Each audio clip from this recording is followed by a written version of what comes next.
5 mesi fa l'esplosione del Ponte Vecchio ha fatto brillare da 800 microcariche con un'operazione spettacolare e rispettosa dell'ambiente. Entro la metà di dicembre l'inaugurazione.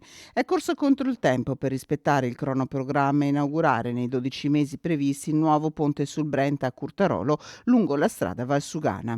Entro metà dicembre inaugureremo il ponte di Curtarolo, un'opera costata 4 milioni di euro, frutto della collaborazione fra Regione Veneto e Provincia di Padova, e sono arrivati a lavorare fino a 50 persone nel ponte, quindi si è proceduto speditamente con i lavori, e credo che questo sia un contributo fondamentale a quello che è il sistema viabilistico del Padovano e a quello che è tutto il sistema del lavoro, del collegamento nella nostra provincia di Padova.